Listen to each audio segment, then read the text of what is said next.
You guys know who the GOAT is, don't you? Who? I'm the GOAT. I'm the goat.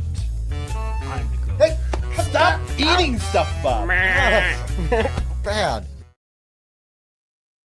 Hey guys, I'm Tim. I'm Bob. I'm Mike.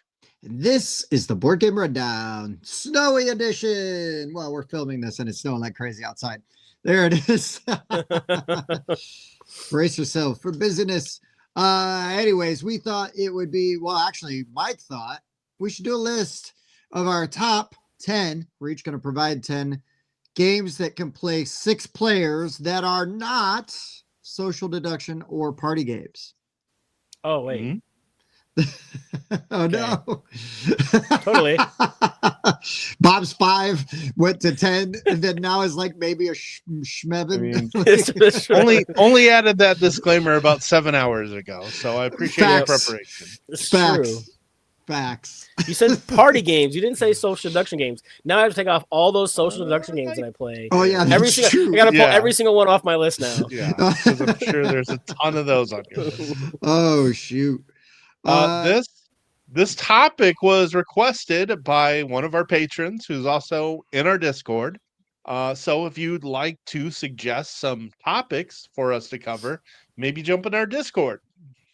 Yeah, maybe do that. That'd be cool. We also have a Patreon. You could join, support the show by going over there, even if you become a free member. But if you throw in a little bit of money, we're going to start giving you some extra content. You're going to get to see some unedited plays and things like that. We're also open to suggestions and ideas. If there's things on there that you guys would like to see, that hey, this would make me want to spend some money. Let us know. We will, if we can abide, we will. Basically, we're taking requests. That's what's up. Mhm. The dude will abide. The dude will abide. All right. Well, so other than no party games and no social deduction, are there any other caveats to your lists? My initial 5, I tried to really keep downtime out, right? Because sometimes Dude. one time when you try to get to these large player count games, you worry about waiting for your turn. And then when I was like, oh yeah, it's 10, not 5. There might be a little downtime in some of these games, but for the most part, I tried to keep the downtime to a minimum because that can be the biggest bummer when you play a big player count game like that. So yes, same. I did not want to have games where, there's a lot of games that play at 6 player. Yeah. But do you want to play them at 6 players? Correct. Yeah, I tried to stick to games that don't just play 6 players; they play well at 6 players. There you go. Some of my favorite games could have been higher on other lists, but maybe aren't as good at 6 players, so they fell a little bit on this particular list. I also kind of went for mostly regular size boxes because we've covered a lot of small boxes lately. We've got a stocking stucker. Mm-hmm. Yes, sounds like something you'd find in Finspan. Anyway, we've got a lot of small box lists that are currently out, so a lot of these are big boy games. Big boy games. I like it. That play great at 6. Here we go. Right on. And so we're going to do our best to actually have no crossover. So we've got some alternates because we're going to try to give you 30 games. And since we're giving 30 games, we should probably get right into it. It's good. Yeah. We probably should. I believe that means we have to start with Tim's number 10.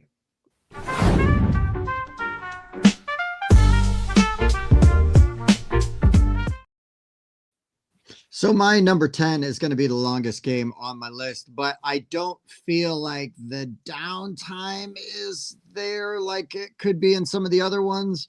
So I put Dune.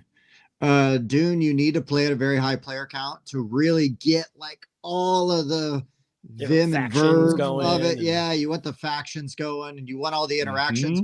But there's so much going on in this game that like even the downtime is not really downtime because you could be negotiating and planning while other people are the active player, and there's a lot of stuff going on this small board, and you really need to be aware. I guess it's not like that small, but it's not a gigantic board. Like that map, It gets very small very fast. yeah. It sure does. So Dune was like a very easy pick for me. Like, oh yeah, that's a good one. For me to want to throw on there. So yeah. All right. That's a good one. I was hoping somebody would throw this on the list. I love the asymmetry of it.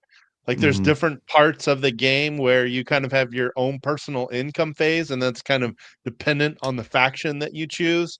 And they feel pretty thematic compared to the universe. I They really really enjoyed do.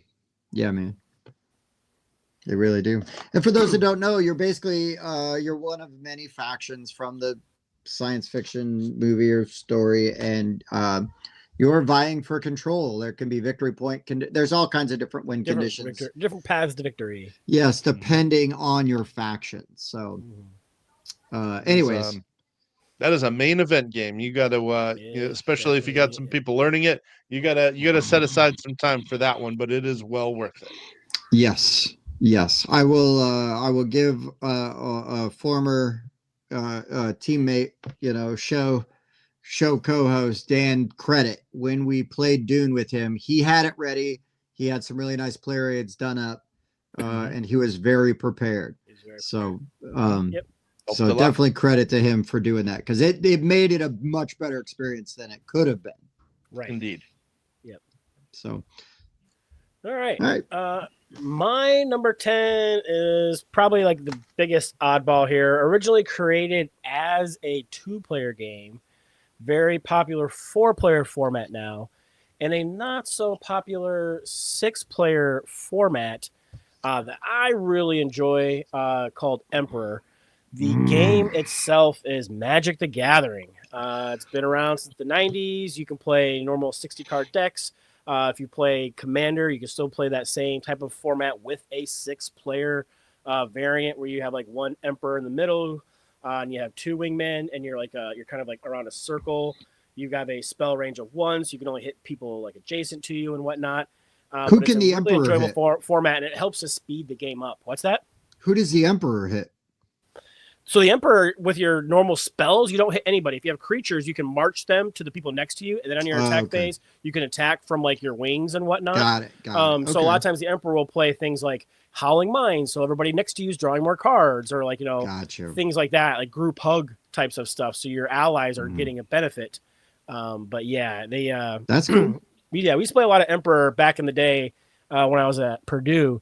And we would do like 10-player Emperor games. So you have like an Emperor in the middle, then you have like 2 wingmen basically on either side. And you spell range of 2, and that gets real interesting because you can build decks specifically like, I want to be like the second wingman over here, so I have that spell range of 2, so I can directly hit somebody else, even though I don't have creatures to block with necessarily, but I'm like targeting. And it's a lot of fun, and that's one of the cool things about Magic is it's just a lot of versatility with the different ways you can play. And you don't have to play with people that look like they live under a bridge. You can actually play with some decent people.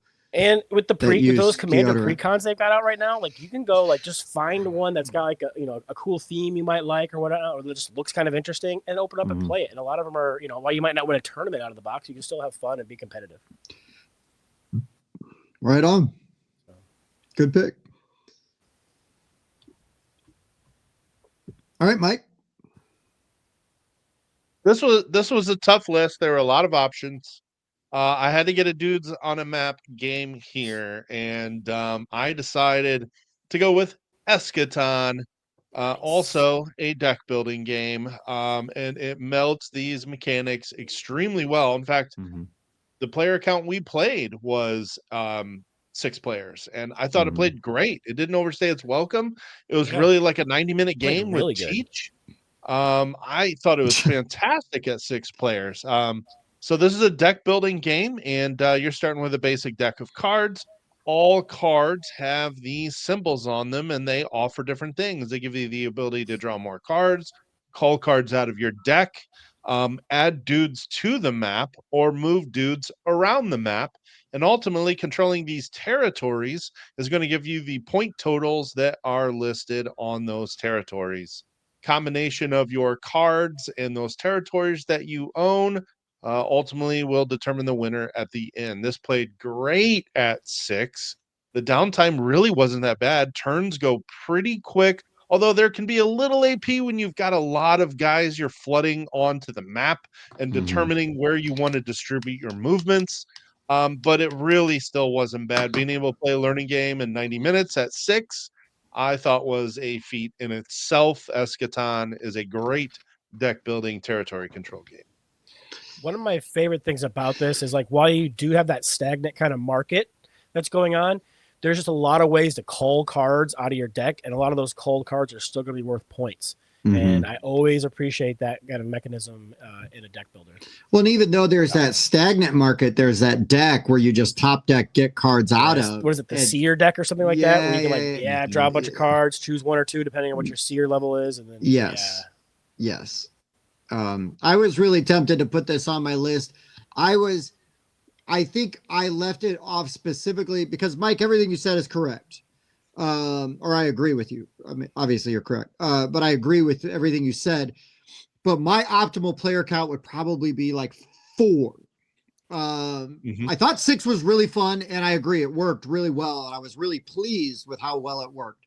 But I think 4, I would really hit that sweet spot with like, downtime and things like that. But I mean, no complaints, man. I mean, it was a raucous game anyway. So yeah, I didn't want to bring it up because I don't want to put you PTSD on anybody for that. I mean, obviously, I think 3 or 4 is a more optimal count, but it still played great at 6. Played good at 6.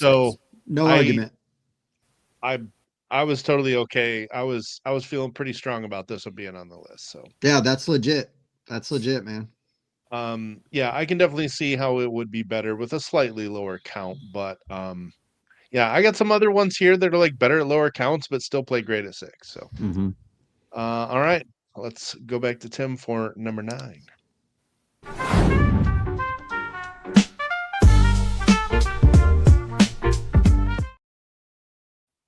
So a lot of my games with like the 6 players in the like I want some chaos if I'm playing a game with 6 players. Like I want some fun.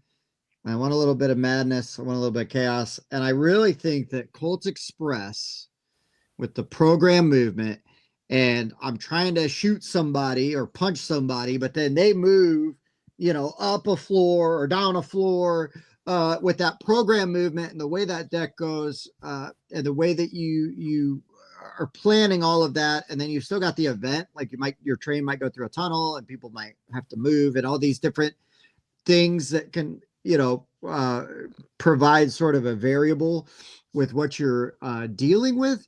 I just really think that Colt Express is a really good time. I don't feel like there's a lot of downtime because that action deck is basically getting resolved. Everybody is picking all their cards and you're layering, they're getting layered in there. And then you're just watching it resolve and, up, down, move, grab, punch, loot, shoot, all those good things.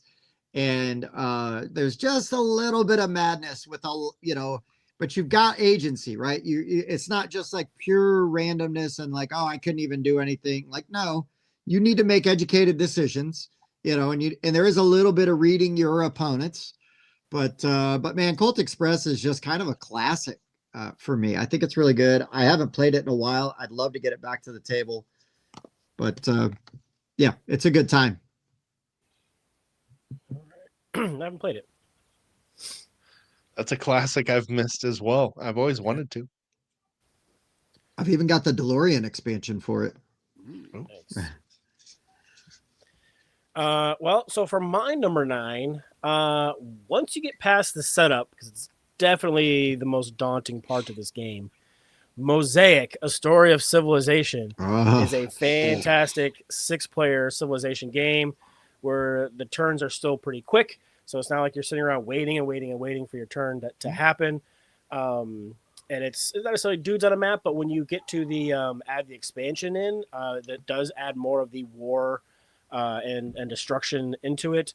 I do enjoy the tech tree aspect, like learning the new techs and whatnot. And yeah, I love me some some Civilization type games. And at least with 6 players, you get to use the whole map. You don't have to worry about closing off sections of it or anything like that. Mhm. And it still plays really well. By This is Sir Glenn Drover. By Sir Glenn Drover, friend of the show. Yeah, this is a great engine building card driven engine building game. Really good one. It's been a while. Yeah, like I said, the worst part of the game is the setup, because you got to put all these Yeah. tokens out on every spot, and then you flip them all over, and you got to pull a bunch of them back off the board. And so usually, like, I just kind of assign that task to some of the other people that are kind of sitting on the table. Like, here, flip all these over and kind of randomly put them on the board. Now flip them all back over. And then while they're doing that, I'm getting out all the decks. So I'm shuffling everything up, but putting everything where it needs to go. And usually by the time I'm done with one, they're done with theirs, and we're ready to go. So there you go. Amazing components in that deluxe edition as well. Yeah, definitely.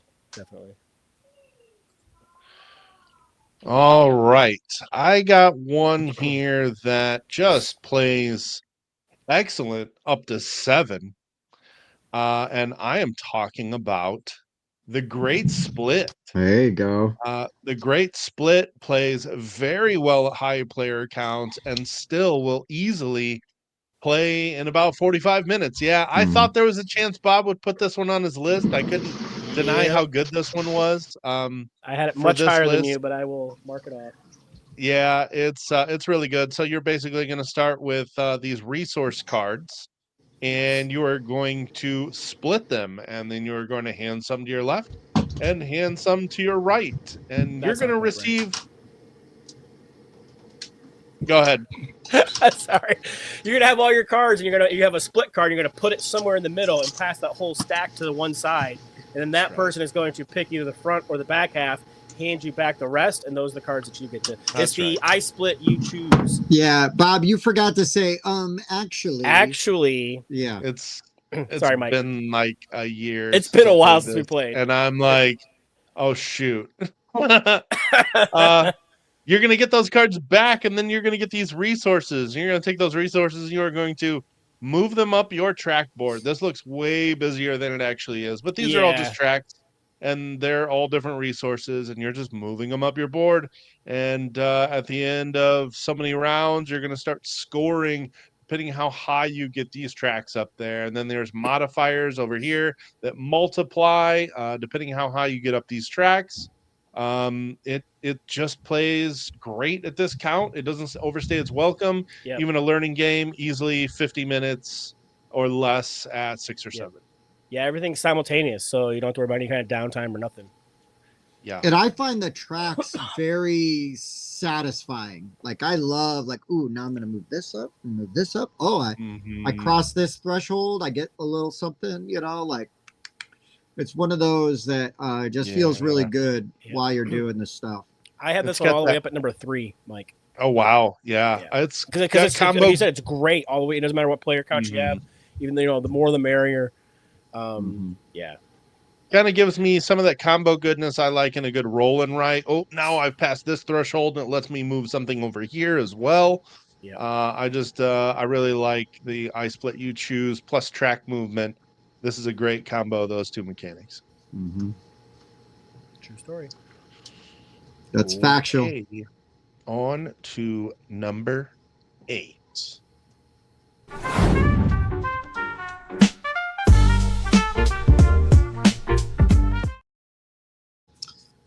I mean, let's be real, guys. You can't have a 6-player game without having an awesome trick taker on there. And I'm going to go with one that I don't talk about super often, but I think it's really good, and I like components for it. And it was one that I got into kind of earlier on in the hobby, when I was getting into the hobby, and that is diamonds. I saw that. Good job, Bob.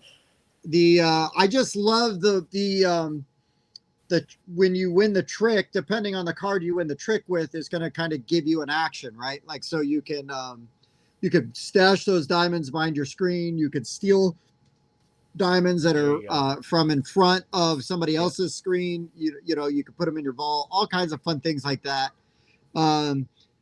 We all of us here love a good trick taker, right? And so to have diamonds on there, like, just seemed like a no-brainer. It's really good. It functions like a regular trick taker. There's going to be no surprises there, but it's all the extra things and the timing of what suit you're trying to win with. Yep. To get those diamonds and to stash them in your vault. That's where that's like what sets diamonds apart from like, just a regular trick taker. That's what makes it sparkle. Mm-hmm. It makes it glisten. It is. Yeah, man. So shiny. Yeah. Copyrighted. It is absolutely the timing of getting those diamonds behind your screen so they can't be stolen. And those are the only Yes. ones that score for you at the end of the game. Yes, sir. Got to be in your vault to count. All right. Good one. Been a while. It has been a while. I dig it though. Yep. All right. So my number 8. Let me quick glance here. It's probably the game I have with the most downtime, so take that into consideration. However, I love me a good dystopia, and Euphoria will play 6 players, and it still plays it rather well, even though you have a little bit of downtime because sometimes somebody runs into some AP while you're waiting for your turn to come around. I just love me some dice placement. I love the fact that you are shocking your workers to dumb them down so they don't leave you. So good. Cloning them so you can make more. Like, it's great. I love the theme. You're kind of like tunneling out to the different areas, work areas, to try to get like bonus actions and whatnot. And you're building these buildings, and you have to participate in building, or you're going to be penalized and not be able to go there for a while. Yeah, this is a really good game. One of Stonemeyer's earlier games. Yeah, it's like the second one, I think. Yeah, but yeah, I do dig me some Euphoria. Great bits too. I mean, now you think Stonemeyer, you're like, well, obviously, yeah, but having it being his second game out, it was, I don't want to say groundbreaking, but it was like impressive. I was like, man, these are some really cool components for this game. Well, and then the manipulation of the die faces, right? Because you can't have them get too smart, so you need to be on top of that and kind of controlling, what's going on there. It's good stuff. It was doing a lot of things early that I don't think were being done at that time. Yeah. Yeah, I love Euphoria. It's a go-to for me. Stonemeyer's got quite a few good strategic games that support 6. There's a couple others that maybe somebody has on their list. Bob, when you replace the Great Split, did you swap out your 3, or did you put your replacement here and then move everything up? I didn't think that far ahead. No, I'm just gonna when I get to my number 3, I'll just look at my honorable mentions, see what hasn't been mentioned yet, and I'll pick one. Okay. Rather than trying to shift everything and change all my numbers, that's just gonna. Okay. All right. Tim is right. There's got to be a trick taker on this list. So we are once again going to rub it in his face that he has not played and cross over Bob. I can't help it. I'm sorry. It's Mythical Dice. This game is fantastic. This is trick taking with dice. And what makes this game so good? This is very much this was Skull King dice. They rethemed it, reprinted it, and it used to be Mino dice even, and it uses the mechanics from Skull King. Round 1, you get 1 die, and then everybody simultaneously is going to bid on how many tricks they think they're going to win. But what gets interesting here is that you're bidding based off the color of the die you've drafted. You don't roll it until it's your turn to play your die in the trick. So if you look at this chart here, it shows you what beats what. These wings, or the mythical dice, beat all numbers, and numbers are going to beat flags because flags are kind of auto losses, except you get these bonus points if these different mythical creatures beat each other. And if there's a tie, it's whoever played the last die of the same number. But you can also bid 0 and you get 10 points per round. This game goes up to 8 rounds. If it's round 8, you can legitimately get 8 points for trying to take 0 tricks. And maybe you've got one of the gray dice, which are one of the worst ones, except the gray dice still have a 7 on it. And so it's possible to win with the crappiest die. And it's those improbable rolls that make this game what it is. Sometimes winning when you shouldn't, or losing when you shouldn't. or winning when you should or losing when you should. It just feels great. Celebratory moments. This game is a blast. One of my favorite from this year. Any I'm and going to go all ahead the and start things moving that all Mike. the games that Mike likes up to the higher my list, so I don't have to replace them. There you go. Come time for me to say them. There you go. And yeah, I had a feeling. I don't. Well, there's one other that is going to cross over with you guys somewhere. So Maybe. that you guys already know what it is. Well, there's one I specifically left off for you, Mike, but we'll see. Okay. It's Sky Team. Just kidding. Yeah, that's right. Sky Well, Team there's with the crowded cockpit expansion. Yeah. It's the Mile High Club expansion. yeah the intern expansion. The autopilot. Uh-huh. Yeah. Mm-hmm. Counts. Yeah, I couldn't not put it on the list. How high did you have it, Bob? Yeah. Yeah. Already ranked my top 100 for this year, and I'm gonna tell you, it's in there pretty high too. Nice. It's God, great. I gotta play this damn game. We will. It's so good, so good. Mhm. All right, call up moving to work on tomorrow. to number. Yeah, Bob, you want to play Mythical Dice tomorrow? You guys suck. All right. It's 3 and up. It doesn't work at 2. All right, moving on to number 7.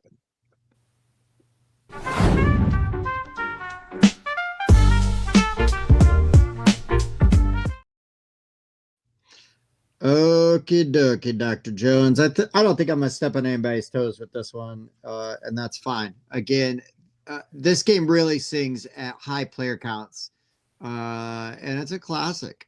King of Tokyo. Because the more people there, the more push and pull, Chaos. the more the damage gets spread out, the chaos, and just you really stop people from being a kingmaker, but this or like from just like running it. And yeah, it's just designed really well, right? Because when you're in Tokyo, all your hits hit everybody. And when you are not in Tokyo, your hits hit the person only in Tokyo, but then that person can choose to step out and now you're pulled in. So you've got to really like be smart about it.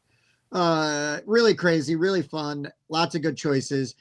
In this game, actually, Bob, mutations are good. Yes, right. So as you're buying those cards and like leveling up your character, or whatever you want to call it, it's really fun. This game is just light and goofy, and a really good time. So, King of Tokyo, the yellow Richard Garfield classic. Always on my short room, list.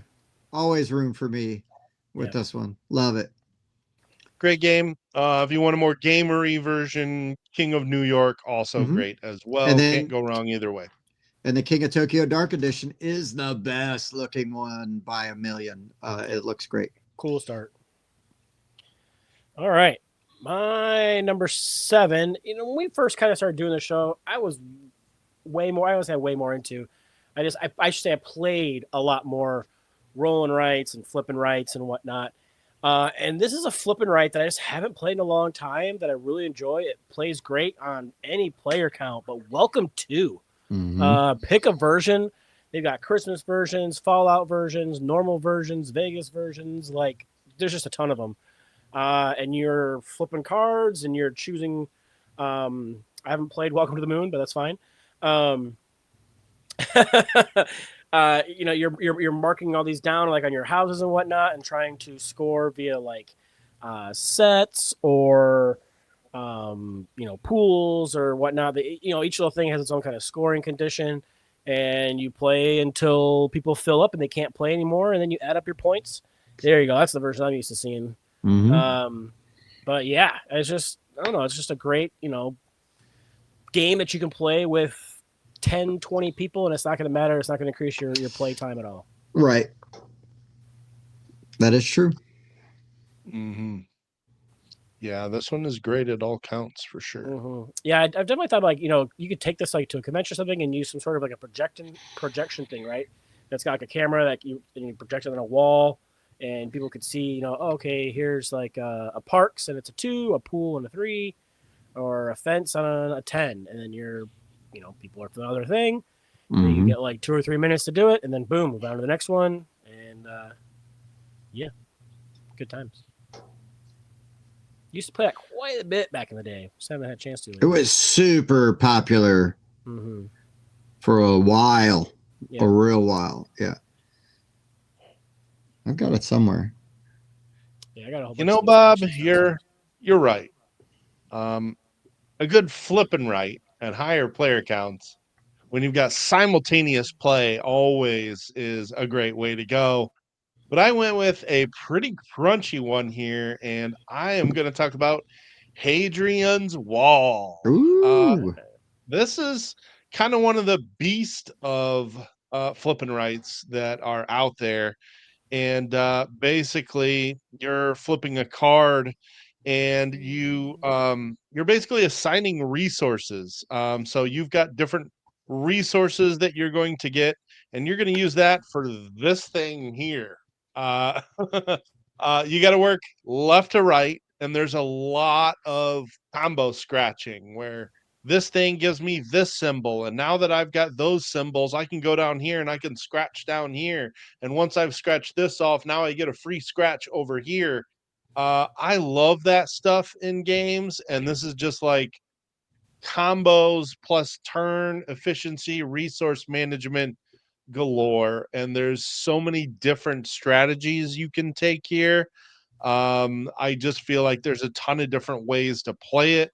But yeah, it's kind of a combination of like resources plus like workers that you're sort of spending to go up these different tracks here. And man, every time I play this game, I really, really enjoy it. It's a bit to learn, but it's like once the icons make sense, like you don't need a whole lot of hand holding. You're good to go. It's just there's just a lot of kind of upfront iconography that you need to learn because this icon can only work on this track, and until you start going up that track, it's sort of like, all right, what am I doing? But it's again, it's all simultaneous, so it plays about an hour at all player counts. I've played it at 6 and still right around an hour. Hadrian's Wall, fantastic game. Sweet. Yeah. Okay. On to number 6 we go.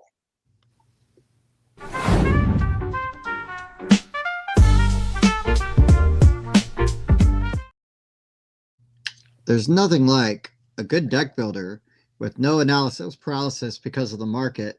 Not because it's a stagnant market, but because you don't really know what you're buying. Sorry, Bob, I got to steal this before Mike does and go with After Us. Plays up to 6. You can play this at 6, no problem. You're going to have a great time. The art, it's Vincent Dutray art. It's really cool, really fun, and I love the puzzly aspect of trying to put together my frames to get them to line up and to optimize your situations there. And really cool. You're just gonna pick what what chimp you're buying, and then the other thing is, but because of what you pick to purchase, that is going to give your neighbors like the option to utilize. Monkey see, monkey do. Yeah. Love it. It's very cool, really neat, really unique. Literally played Bob's copy and ran over and bought one because it was that good. Yep. Yeah, it's fantastic. Like I said, I had it all the way up at number 2. It's a great deck builder. The player count, it doesn't matter. You can keep increasing it, and it's not going to increase your play time because, like Tim was saying, there's no downtime or AP when it comes to the market. You've got all these bits, and you can only buy a certain type of ape, and you're going to choose what kind of ape you want as the little token, and it's face down, so you're just getting the one that's on top. And the cool thing is when you buy a card, it goes on top of your deck, so you're going to get to use it right away, and that's coming always to you. Appreciated. It's coming to you. Yeah. And it's got great, easy ways to call cards out of your deck. Yes, it does. Which I appreciate. And plus, calling cards get you extra stuff as well. Yes, so you can call a card at the right moment to get that extra resource to buy another thing, to do something else. And Yeah, so smart. really It's good. so smart. It's wicked smart. Yeah, I just call this game a constant serotonin drip because Yes, sir. this box is going to give me a little bit of this, and then this box gives me a couple points, and then this box give me a little bit of this, and then this box is going to give me some of this. It just it hits so well. I love it. It It's a does. great one. My 5, my 3, and my 2 have all been crossed over now. You're welcome. That was my number 2. So, See, Bob, where Tim to should have beat left you it. We could to? have had it as our number 2s. Yeah, we should have. So I Fine. will end up replacing my number 6 with something else. Go. Anyways, so my number 6. My number 6 is one of Tim and I's favorite games. We haven't played it in a long time, but it does support 6. Probably the second most downtime of games on my list. But Empire's Age of Discovery, yet another game by Sir Glenn Drover, appears on my list, and it's fantastic. You're discovering the new world. You're putting your different workers and builders and sculptors and priests and what have you on these boats. You're sending them over, and you're doing some area control over. There you go, area control over in the new world, and getting resources for it, and trying to get and getting victory points for it and whatnot. Then there's a little set collecting with the different trading stuff you can get, different buildings that you get with powers on them and whatnot. But this game is great. Like we picked this up ages ago, and it's still really good. Mm-hmm. Absolutely. Absolutely. Fantastic game. Yep. Yeah, we haven't talked about it in a while, but it doesn't mean we don't like it any less. It's just so many games. I still love it. I still love it. This game was so ahead of its time because originally this was Age of Empires 3, and then of course they wanted to reprint it and lost that IP. And that came out in 2007. This is the first game I remember playing that had like different workers that could only go into certain locations, and then the ability to unlock even other workers. Yeah, that kind of thing I think was just way ahead of its time. This game, it's like a lot of worker placement games are now doing what this one laid the groundwork for. Yeah, well, and that Eagle Griffins, I mean, that it's a big, beautiful box. All the components are really nice. The coins are fantastic, and yeah, it's different countries with asymmetrical abilities, which is cool. Yeah, I really like this game. Nice. I don't have any worker placement games on my list. Okay, so my replacement here, chance of stealing this one from Tim. But let's talk about a drafting game. I was going to stick to games that play 6 only in the base game. You do need an expansion for this one to play 7. And I am talking about It's a Wonderful World. Great engine building drafting game. You start with a hand of cards and you pass to the left after you've picked a card, and then you're going to keep going until you got a hand of cards. Then you're going to kind of start assembling your tableau. And this is an engine building game where cards are going to produce these different colored resources. And you can keep the card in your tableau or you can discard it, and then you get cubes to input into these cards. And then once you have filled up all of the requirements on these cards, if I can get a close-up of them, there we go. Once you get all of the resources lined up, then these cards get splayed out and they start outputting these cubes here at the bottom every round. And you are just building up this resource engine that gets stronger and stronger. And I just love how this one works. There's also kind of a competition phase where whoever produces the most blue cubes gets an extra blue cube, whoever produces the most yellow. So there's also kind of this comparing against what other people are producing phase that amps up your production engine. It is I'm forgetting the name of the expansion now that you need. It's been a minute since I've played this one. My bad. Corruption and Oh. Ascension is the Oh wait, expansion that sorry. you I was thinking need. something different. Sorry. And that is your, there you go, 7-player expansion. I would not play this game without it. If you don't have this game yet, get it with this expansion. This is the best expansion in my opinion. Mm-hmm. But it's great. Nice. Good. That game really grew on me. Like the first couple times I played it, I was like, yeah. And then I played it more and more, and I was like, okay, yeah, I get it. This is pretty good. It's legit, man. It's better at higher counts too. It's best at 5, 6, and 7. I played it with 2, and there's a reason they came out with It's a Wonderful Kingdom because it's not very good at 2. I think it's fine at 3, but you want 4 and up for sure. Yeah, So I really like this shines game. at those upper counts. All right, it is time for the top 5.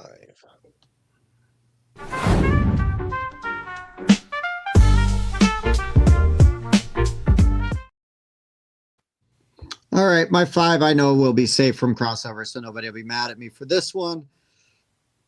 But I mean, come on, man. I'll pick the most palatable one for most people, and I'm gonna say Lovecraft Letter. Love Letter, high player count, super fun. Lovecraft Letter, even better because it just adds a few more rules, makes it a little more gamery, and the production value is just top notch. So you're gonna have a card in your hand. What? Does Lovecraft Letter not play it? 6? Party game. It does. It's not a party game. Get out of here. It's the top part. It's the 49th most popular party game. I do not call this a party game. All right. A party game to me is like Blank Slate or Green Team Wins. Oh, there goes my number 4. Get out of here. That's a you problem. That's yeah, man, Lovecraft Letter, great art. And again, you've got to make some interesting choices. And yeah, I just really like Lovecraft Letter. Love Letter. Pick one. All right. Well, for my number 5, my non-party game, strategic game, is I think the one that might cross over on Mike, so I gotta hurry up and get this out of the way. Get it. Heat plays. You got him. You got him. Finally. But Heat's fantastic. If you just okay, Mike, you can just take Flamme Rouge. Because it's very similar, I've heard. I haven't played it. More. Okay, I see. No, Heat's fantastic. I've taught this to many players, and they all really enjoy it. I think it really starts to like shine and become awesome when you start to do the drafting of the cards. If you played the game at least one time, start drafting the extra cards because it's going to make it so much better. Obviously, if somebody's super new, you don't want to stick them with a draft. They don't know what they're picking. But after they got a clue of what's going on, start doing the drafting of the cards because those extra cards make the game do so much more cool stuff like extra speed, extra turn control, all different things like that. It's fantastic. There are a bunch of new maps out. Haven't got a chance to play the newest expansion yet, but hopefully soon we will. No, me neither. It adds some mechanics like you can't discard cards in certain areas. That's one of them. Yeah, so you're just kind of stuck. All right. That's only certain parts of the map. Yeah. I love this game. Great pick. Yep. Was it on your list? Oh, absolutely. Yeah, it was my number 4. Okay. I like this better than other games on my list. I think 5 is the sweet spot for it. So 6 isn't my favorite count. So I'd put it a little lower, but it's phenomenal either way. That's fair. So I will keep that at number 4 and I'll swap this one out. I think this is one that maybe my number 5 is one Tim's going to be mad that he did not put on his list. We played this for the first time earlier this year because it got a reprint, and Tim and I both backed this. We played a 2v2 version but you can play 3v3 or 2v2v2. And I am talking about Guards of Atlantis 2. Oh, I did not put this on my list, Mike. Uh-huh. Yeah, Oh, that's good pick. It's been a while since we've played, so you have forgotten about this one. This is a tabletop MOBA, a mobile online battle arena, and you are planning your turn with a partner, and you get to choose from asymmetric factions that do things very differently from each other, and you have to talk out loud with your partner so the other team can hear potentially what you're strategizing, and you are going to choose Mhm. one card out of your deck to play each round. And then, depending on initiative, you are then going to play that card and move and potentially attack or move and buff.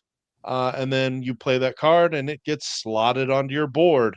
After Mhm. you have played 4 cards, you pick your cards back up, reset, and start again. But as you start to destroy these NPCs on the map or even kill other players, you level up. And when you do that, you get to pick more powerful versions of these cards. And it feels great. I love the leveling system as you're playing it. It's got very low rules overhead and what seems like should be a complicated game. It is not. It is Mhm. very straightforward to play. Pick a card, resolve its effects.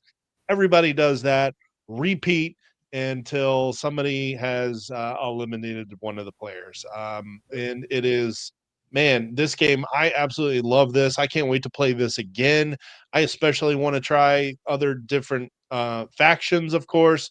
Tim's got all the expansions that has all of the different asymmetric players in it. And I Mhm. want to play different player counts on this as well. I would Mhm. love to see 2v2v2 in action. It's Yeah. definitely my favorite way to play a MOBA. Right? Isn't that what it is, a MOBA? Yeah. Yeah. Yep. 2v2v2. Well, even just like, because the whole like predecessor, right? That's a MOBA. Mm-hmm. Yes. Yeah. Like I suck at the video game versions of it. This is much more fun. Well, I mean, maybe just play with people that are fun and a little more You should be an supportive. expert. Why aren't you dedicating all of your downtime to learning how to play this game? Exactly, Bob. And we're still waiting for an answer. Keep waiting. Yeah, I'm going to sit here and hold my breath. Oh boy. Man. Yeah, this actually came out 2022, but they had a reprint campaign, and this fulfilled earlier this year. It did not Mhm. disappoint. I No, enjoyed this sir. one immensely. Yeah. Yep. Man, I that's a had a good one. feeling that you'd sleep on that one, Tim. I'm like, I'm gonna sneak this one up nice and high. Everybody's gonna forget about it, and then Tim's gonna go, damn it. You called that. You called that for sure. You did. All right, I gotta figure out a new number 4 to replace Heat. On to number 4.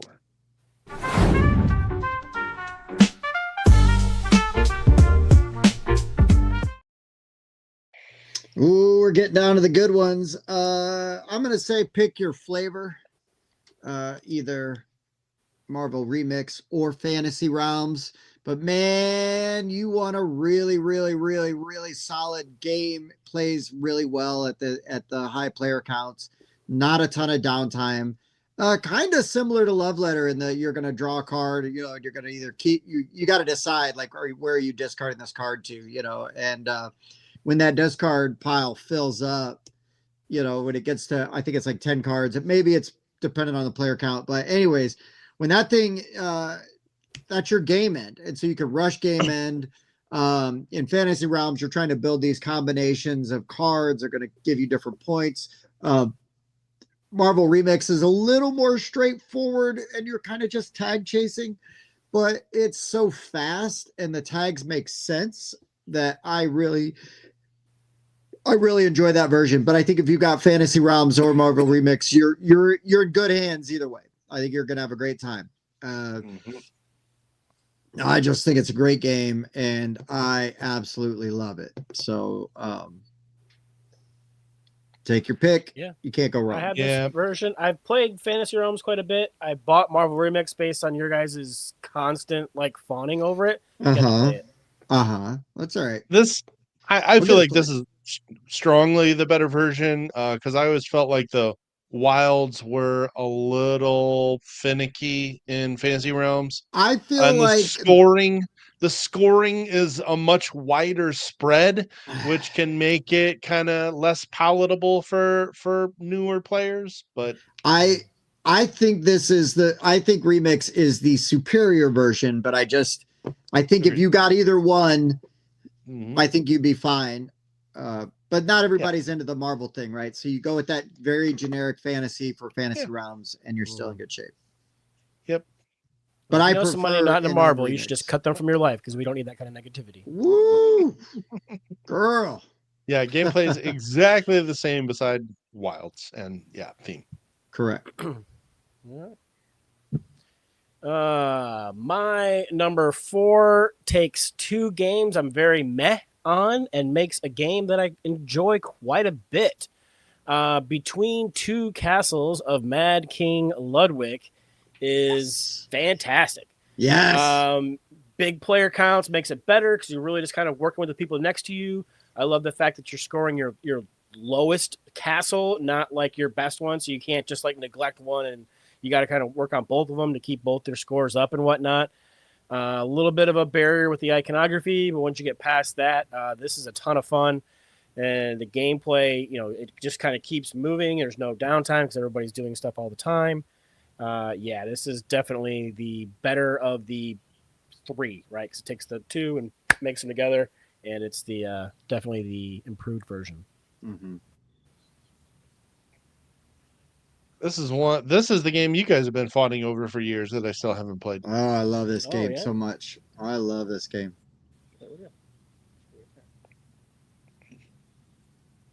All right. Let's go with an oldie that's still a goodie. I got 2 of these coming up for you. This is my replacement for Heat. Um, I got to get a racing game on here since Bob stole it from me. Ah, Let's talk about Steampunk Rally. there you go. Nice. Man, this is one I haven't played in a while. I absolutely love this game. It is an engine building game about building an engine. Yeah. So you are a Show is. famous inventor, and I mean that. You're literally Einstein, or you're Amelia Earhart, or Or you're Doc someone famous. Brown. Someone famous from history. And you've got your standard cockpit, but then you are going to start adding to that cockpit. Wait a minute, they don't even have one on here. That's not a legal engine. What the heck? You, you got to have. No, go back. Go back.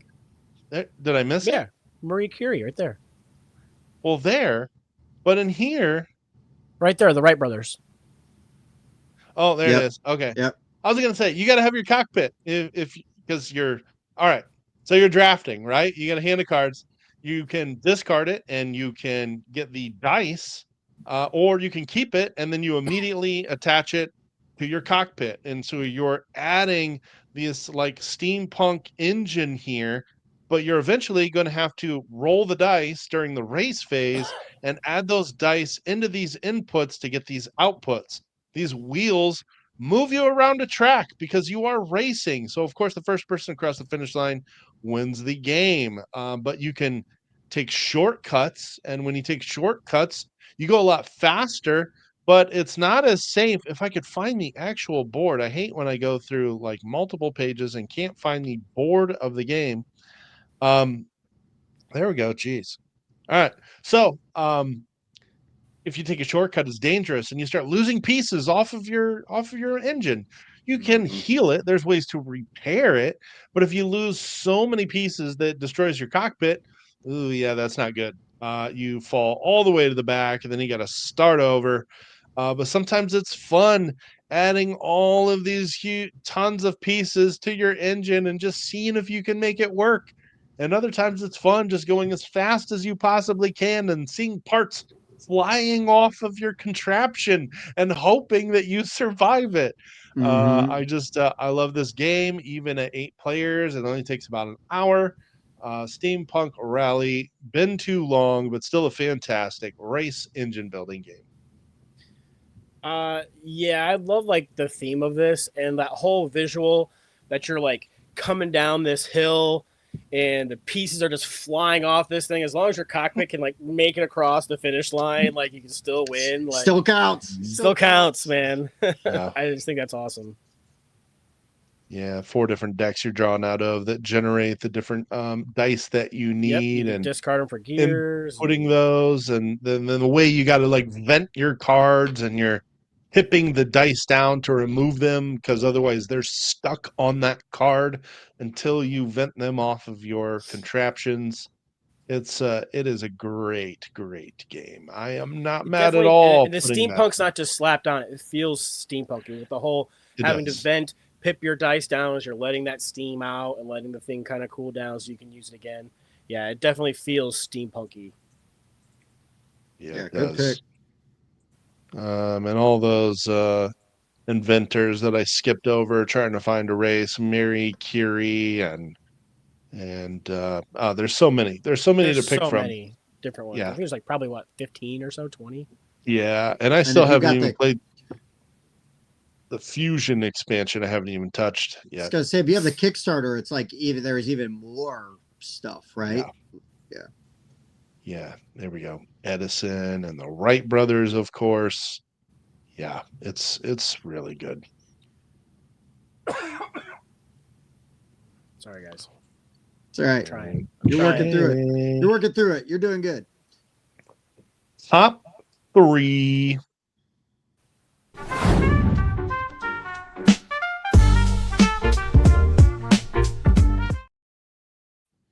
This is a game that I've not played in ages, but I love this game. And high player counts gives you high levels of madness and chaos.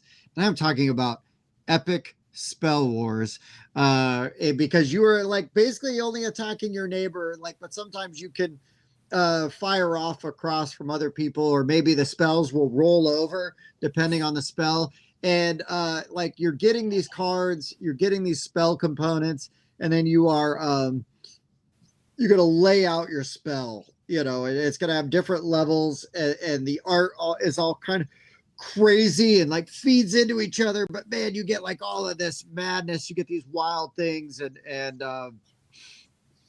this game is just absolutely bananas. It's mean, it's funny, and yeah.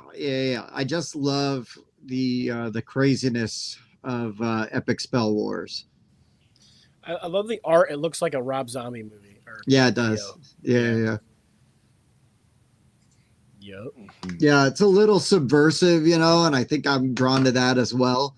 So, yeah, I really like Epic Spell Wars. All right. Bunch of different versions and expansions for it too. Oh yeah. Oh yeah. For my number 3, everybody likes chucking dice, and in Panda Royale, you get to chuck a lot of dice. Yeah, and there's just everybody starts out with 1 yellow die, and you're rolling it. Whoever has the highest yellow result gets the little panda, which means they're going to get first dibs. Lowest result's going to get the pink die, which is the pity die. And you're going to pull a handful of dice out of the bag, 1 plus the number of players. And then in ascending order, or just say descending order from the highest yellow count is going to draft dice. But the thing is, these dice, you don't just roll them. The blue dice you get to add up. If you got a sparkly blue die in there, you get to double what your sum is. The purple dice are always doubled. The green dice are D20s, and you get to add those together.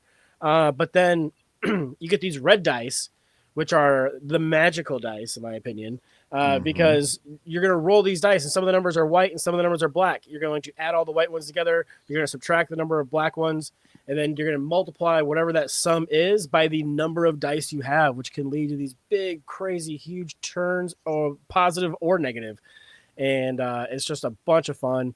It's super easy to teach. You can, plays up to 10 people, I think it is. But yeah, Panda Royale is a blast, and it plays in like 20 to 30 minutes. So. Oh, it's super good. Mm-hmm. That's a good one. you have on yours too, Mike? No, I left that one off. I had a feeling Okay. you were probably going to include that one. Well, when you said you left off some of the ones, because you talked about that one during, I don't know, the stocking stuffers or small box or something like that. You had brought it up like in our last show recently. I think so. Yeah. It's really good though, and yeah, no downtime. Yep. Mhm. Okay. Here is a classic game that now has 3 different versions, of which I've played 2, and this excels at 6. And I am talking about Imperial. Mm. This is a classic Matt Gertz game, the designer of Concordia, one of my all-time favorites. And basically, this is a rondel game. So you're going to move your pawn here around, and wherever you stop is the action that you take. And this is a game that looks like a war game, but it is not. You are actually trying to make the most money by profiting off of war. So you are moving your troops around to take control of territories. But in the original version, you don't want to keep your troops out there because you have to pay for them. And in a game that's about having the most money, well, it's on a track. When you run the tax action, your multiplier is lower based on the number of troops that you have out here. So you need those troops to take over territories, but you want them to die off after you've taken over the territory so you Naturally. don't have to pay for those troops. Yeah, it's kind of like grand scheme New World Order going on here. But what's fantastic about this additionally is the fact that you don't control one country. Whoever owns the most stock of a country actually is who controls the country, because one of the actions, the most important one, is when you get to buy stocks of these 6 countries here. And that ownership of the country can change. I may only have 10 million of stock in Germany, but if I buy another 13 million and now I've got 23 million in stock, and the previous owner only had 18 million in stock, I now control Germany plus whatever country I may have previously controlled. And so the Hmm. ownership of these countries changes hands as the game evolves. And sometimes you're foreshadowing who you think is actually running their country the best and buying their stock, because you know that that multiplier is going to keep moving up because that player is playing well. A Hmm. just incredibly ingenious game that looks like a war game, but it is actually really about manipulating your pieces to generate the highest income. Uh, Fantastic game. There's 3 versions of this now. There's Imperial 2030. It's, in my opinion, it's a little longer. It does streamline a couple things. I prefer original Imperial, but they also rethemed this one, and there's now one called Seven Empires, that has a very similar feel, but they changed a few things about this. Mm. They call it influence instead of stock holding now, but very, very similar style of game. It is great at 5 and 6. Right on. I haven't played it, but I've heard you talk about it. Sounds really cool. It's still one of my favorites. Okay, on to number 2.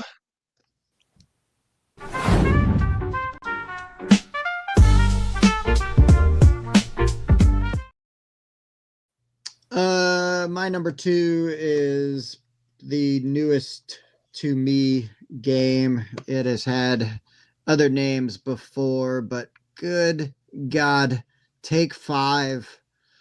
We played so much of that at Origins and even at Gen Con, and what a Best version. fun game. Yeah, there's the 6 nip. It was funny. That's Yeah, the just like that. version. Uh, good God, I love this game. It was so much fun. Great group of people. Now we were having so much fun playing this game. It almost felt like a party. but it's not a party game. I just the strategy, the timing, the tension. The more players are the more likely your cards are going to get jacked and your row is going to get jacked and you're going to be screwed and have to pick up a whole stack of cards. But this game is just great fun. Amigo right now has the distribution, so get it while they're still selling stuff in the States. Because yeah, that game is freaking fantastic. You want to have the least amount of points. So when those cards have little like bullheads or whatever on them. So Those are bad. Those are bad. So you want, if you're gonna take a stack, you want the ones that only have like one bullhead, and not the ones that have like 3, 4, or more. And it'll just ruin your day. Okay. There's a newer version they put out. It's like super cheap online. I'm drawing a blank. I'd have to look at what it's called. Sure. It might show up here, maybe. Like it's a totally different theme and everything. I'll come back Really? to that. Well, Okay. yeah, it's on there. Doesn't matter too much. If we're being honest. All right. So, my number 3 was taken. My number 2 was taken. I was going to leave off a lot of like the war games I play because technically some of the Axis and Allies, War Room, they can be played at 6 players. The problem with that becomes like somebody's going to be one of the really small countries that just doesn't get many actions, and you kind of sit around waiting for your turn a lot. So I did leave those off of my list. And so my audible number 2 is going to have to become Caverna. There you go. Caverna is really good. Yep. It's you're got dwarves and you're sending them out to do these different missions and quests, and you're building up your cave farm. You're getting animals and you're breeding them and you're eating them and all types of good stuff. You can train your dwarves to eat stones if you get the right ability. Yeah, this is a great game. I think it plays up to 7 technically. And it's really, really good. It's like Agricola, but good. Yeah, not miserable. Agreed. Not miserable. 7 would be pretty rough. I would try 6. This will definitely add to the 6 players will add to that more toward that 200-minute mark, because there can be a little of AP. But as long as you got people just taking their actions, play fast and sloppy, you can get it done in 2 hours. So yeah, yeah, this one is my preferable version as well. Tim, the one I was thinking of. Oh wow, is this? Yeah, it's called Beat the Heat. Is this new? It's like they put peppers on it instead of bowls, but that's the version I've seen. It makes I more sense than believe the bowls, though. I guess because you don't want to get too I spicy. know, right?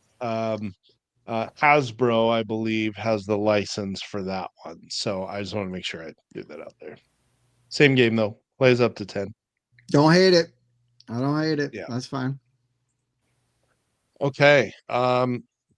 This is probably one of the first 6-player games I remember thoroughly enjoying. It's one of the first ones I thought of. This game is awesome at 6 players, and I'm talking about Ethnos. Ethnos is a fantastic game. They have tried and failed to reprint this game. They rethemed it as Archaeos Society, and people had complaints about that. And then Simon reprinted this with new art, and they botched some of the rules, and the icons don't make as much sense. If you can still find first edition, yes, the board is ugly, but it doesn't matter. It is purposeful. And this game is great. There's like no downtime in this game. You're either going to play a band of cards, and a band is all the same color or all the same faction, or you're just going to take one of the face-up cards. That's it.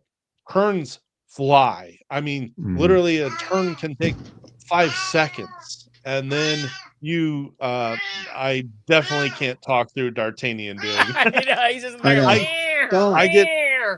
I get distracted way too easily for that. I know. So Dude. the larger the band you play, the more points you score at the end of the round. And in this deck, um, when you play cards, anything that does not match the band that you play, you have to discard. So you don't want to load your hand up. The limit is 10. If you can only play 4 dwarves, you don't want to have 10 cards and have to discard 6 because they're all going to go face up here. And that's the way the market gets filled up. You only start with so many cards in the market, and it gets bigger when people are forced to discard their hand. The tension in this game I love is that the round ends when the third dragon is drawn, and there's 3 dragons randomly tossed into this deck. The third one is somewhere in the bottom half, and you're just like, oh, I don't. If I draw from the deck, the round could end, and I've got these 3 dwarves, and I want to try to get a 4th dwarf out there.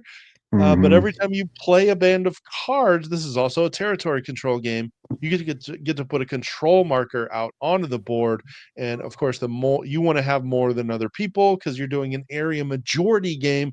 At the end of the round, you're going to score the point tiles that are sitting next to these areas, and some areas are going to be worth more points for others. 10 is the highest, so in the 3 rounds, if you control this area, you're going to get those 10 points in the third era if you've got the most tokens. It just plays super fast. It's like 90 minutes, even with a teach. Turns are super fast. There's no downtime. It is literally like the perfect. If you want a turn-based 6-player game, it's the perfect one, honestly, in my opinion. So other than simultaneous games, I don't think you can do much better than Ethnos. It is very, very good. Well done. All right. All right. We are on to our number 1 6-player game.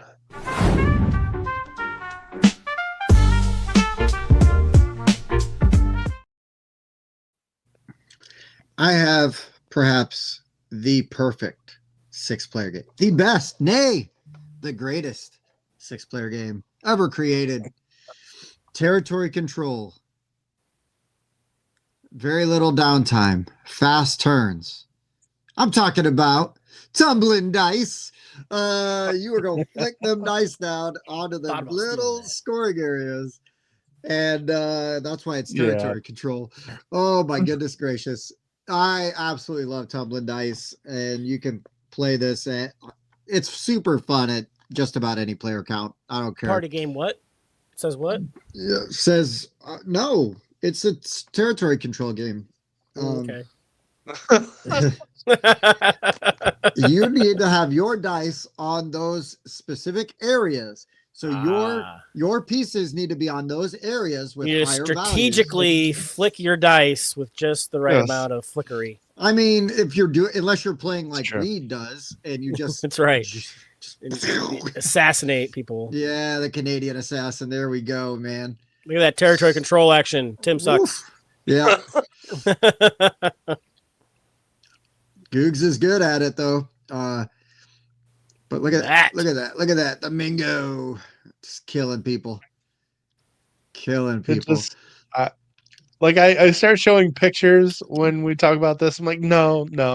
I'm just gonna go to our reel. This shows you the game much better. Yeah, I love this game. I really do. And I love the culture and sort of the community we built around playing this at conventions. So I like your legacy version. I do. Yeah, I like mine too. I think what I'm going to have to do is like when that OG board fills up, I'm going to glue it together and leave it like mount it or something. Yeah. And then I'll just buy another one and I'll just keep it going and just keep filling boards up. As long as I can, because I just love it. I love the idea of it, and I really like that everybody gets in on the fun when we do it. I mean, that's the other part of it, right? Is like everybody gets in on the fun, and we just have a great time. So, tumbling dice had to be my number 1. I just knew I needed to pitch it correctly. Yeah. frame it. If I'd Frame have it known, properly. well, this strategic word game that I'm going to put on my list. Oh yeah, No, yeah, yeah, no. yeah. Ooh. No, I really wanted to put Phantom Ink on my list, but it is classified Hmm. as a party game, so I left it off, even though it's a really cool and interesting, Oh, it's great. kind of thinky word game. But no, so are you done? Are we good, Tim? We're Everybody knows good. Tumbling Dice. All right. We're great. So for my number one, it's technically designed as an 8-player game, but you can play it at 6 because there's 2 roles that are very easily combinable for somebody to do. But Captain Sonar, I think, is one of the coolest Yeah, boy. experiences as a group that you can play. Just trying to track down the other team and blow up their submarine and whatnot, and you're calling out movements, and you're moving your ship around, and you have people that are like filling out these little diagrams and whatnot, and trying to charge up the different abilities so you can use them. And yeah, this is, let's say, if you got 8 people, like it's easier. But if you've got somebody who can handle a little bit of multitasking by calling out the direction and then writing that direction down, you can easily combine 2 of the roles and play this with 6 people in real time, and it's fantastic. Mm-hmm. Mm-hmm. Would also like to clarify that Captain Sonar is the better game than just Sonar. This is real time, and Sonar, you alternate turns, and I feel like it loses the luster that makes Captain It Sonar does. great. And Captain Sonar does have the rules in there that you can do it like back and forth. But part of the fun is the chaos. Like when you're the radio operator and you're just listening to the other team, they're going, okay, we go up, okay, we go left. And you're just marking those down on that clear overlay. You're trying to move that around that map right there and figure out where the heck they are. Like that's so much fun. Cause you just kind of imagine them like listening into their conversation as they're It's good stuff, putting man. stuff down. Yeah. Yeah, It is good stuff. That is the game for sure. Nice. That's a good one. Very, very good one. Great pick. Love it. That was the first one I put down too. I was like, so that's why I was asking. It's like, so support 6 or has to play at 6? Because like, right, it's like designed technically for 8 people, but you can definitely play but at 6. You can play it, and you can play it effectively at 6 without any correct. issue. Right. Yeah. Yep. For sure. Plays well at 6. Yeah. Mm-hmm. All right. Well, I have to agree that simultaneous play is probably the preferred way to go for a 6-player game. And my favorite simultaneous game right now, or one of them, is Planet Unknown. Man, this game works so well for me. I love polyomino games. And this game's great. You are basically going to spin this lazy Susan that's got your different polyominoes on it. What is that thing? I have no idea. I was trying to find the first. Zoom in on that thing. What the heck? Is that the new one? No, that's a prototype. I was gonna say, what the heck is that? Hard to find. Like there you go. Okay, that's more like it. So you spin this thing around, you find the polyomino that you want, and you point your arrow at it, and you get to pick from this one or this one. Everybody else will have a similar arrow around the table, and they're going to pick from the 2 depots that are facing them. They can flip that tile over or however they want, place it on their board. The very first tile has to start along the edge, and then every tile after that has to touch any other polyomino that you've placed on the board. After you place them, you get to move up these tracks. Every one of these tiles has 2 territories on it, or types of terrain that match these resources, and you're moving up these tracks, and they can give you combos that allow you to move up a different track. One of them allows you to draw these tech cards that can give you different abilities and points throughout the game. Another one allows you to place your rover on the map and pick up these life pods that give you points for each one. Some of them are going to drop meteorites down on the map, and you're trying to fill up these rows and columns. If you completely fill them up, you get bonus points. But if you have a meteorite out there, it breaks up the line. So you got to get your rover out there to pick up those meteorites so that you get that column scoring. But you also get bonus points for having like a set of 3 of those. This game's just awesome. I love it so much. 3 things about this game. Another thing is you got these goals you're working toward, but it's just the people adjacent to you. So like you are working on this one competitive goal with this person next to you here, and you have a competitive goal that you're working on with this person over here. So you kind of keep an eye on what they're doing. That's awesome. Two, that Lazy Susan is one of the coolest like inventions as far as like selection of your piece, like rotating it, picking what you want, and that will determine where everybody else is to choose from. And not only are you doing that, that section in the middle lifts and you can rotate it so you don't always have the same two types of components like with each other, right? So if you want to have like the T and you want to like, that's always with the zigzag, well, you just pick it up and you rotate it. Now it's not with the zigzag, it's with the straight line instead. And so that changes the game up from time. Mike, instead of picking Caverna, I almost picked this. I was like, nah, Mike's going to have it on his list. I'll be nice. Nice. So I left it off and picked Caverna instead. Because, this game is a fantastic 6-player game, simultaneous play. There's a gazillion, all those boards. So that board you're seeing right there is like the base board. They all on the other side have these alternate boards that are just like crazy different rule sets to them and asymmetrical. There's base corporations that people can play, or you flip those over, and there's a whole bunch of asymmetrical corporations that you can play. This game's just got a lot to it. So yeah, there's a ton of replayability. It feels very different with the different planet and track boards that you pick. It just really, really changes things up. But trying to like synergize those two boards is really satisfying. This game just checks so many boxes for me. Even 6-player learning games play right about an hour, which is just a sweet spot for me. This was easily one of the.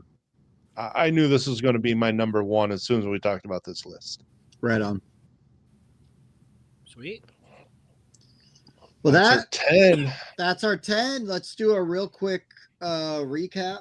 I'll fly through mine, and then we can wrap this bad boy up. My number 10 was Dune.